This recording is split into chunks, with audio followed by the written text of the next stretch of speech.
महाराष्ट्र का मराठवाड़ा जो तो अपने सूखाग्रस्त होने के लिए मशहूर है और इसी इलाके में पड़ता है बीड जिला।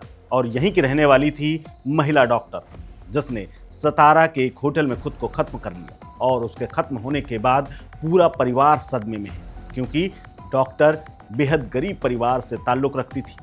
उसके पिता मामूली किसान थे जिन्होंने कर्ज लेकर पाई पाई जुटा करके अपनी बेटी को किसी तरह से डॉक्टर बनाया था। परिजन इस बात से हैरान है कि रोज दर्जनों शवों का पोस्टमार्टम करने वाली उनकी बेटी इतनी हताश निराश कैसे हो सकती है कि उसने खुद को चंद मिनटों में खत्म कर लिया। डॉक्टर के पिता और एक भाई खेती किसानी ही करते हैं। बहन डॉक्टर बन सके इसलिए भाई ने अपनी पढ़ाई तक छोड़ दी और पिता के साथ खेती में हाथ बटाने लगा, जबकि छोटा भाई अभी भी पढ़ाई कर रहा है।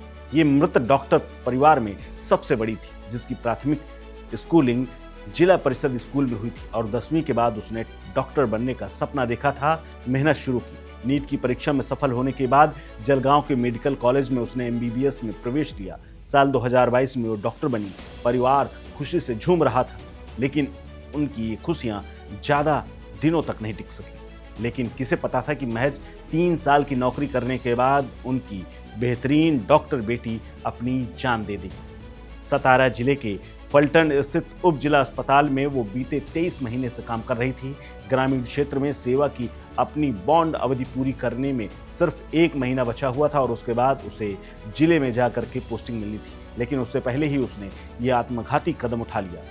उससे पहले ही उसने सतारा के ही महाबलेश्वर में 6 महीने पहले सेवाएं दी थी।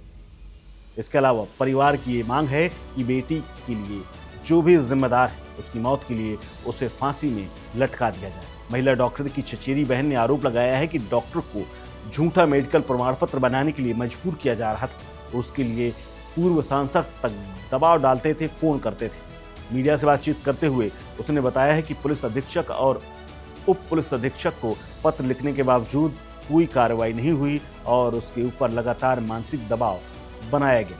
इसीलिए वो बेहद तनाव में थी और टूट गई।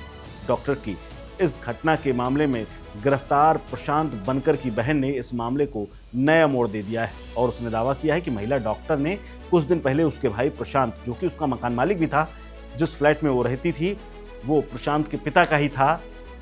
बहन का आरोप है कि प्रशांत को डॉक्टर ने प्रपोज किया था। प्रशांत के साथ वो शादी करना चाहती थी, लेकिन उनका भाई इसके लिए तैयार नहीं था। हालांकि पुलिस का दावा है कि वो प्रशांत के साथ रिलेशनशिप में भी थी। हालांकि इस घटना के बाद पूरे प्रदेश और देश में हड़कंप मचा हुआ है और खूब चर्चाएं और राजनीति हो रही है। इसी बीच में मुख्यमंत्री देवेंद्र फडणवीस ने कहा है कि ये मामला बेहद गंभीर है। यह हमारे लिए दुख की बात है कि युवा डॉक्टर अपने दिल का दर्द अपनी हथेली में लिख करके खुद को खत्म कर लेता है। संबंधित पुलिस अधिकारियों को निलंबित कर दिया गया है, उनकी गिरफ्तारी की जा रही है। किसी को भी इस मामले में बख्शा नहीं जाएगा। जो भी इसमें शामिल है उसे कड़ी सजा दी जाएगी। लेकिन सोचिए, जिस परिवार से डॉक्टर निकल करके आई थी, आज वो परिवार दुखी है, क्योंकि उसने न सिर्फ अपनी बेटी खो दी है, बल्कि बेटी को डॉक्टर बनाने के लिए उसने कितने समझौते और क्या क्या झेला है, ये सब भी आज उसके सिर से, या यूं कहें उसके काम नहीं आया है। इस खबर में फिलहाल इतना ही। अपडेट्स के लिए बने रहिए वन इंडिया हिंदी के साथ। नमस्कार। Subscribe to One India and never miss an update. Download the One India app now.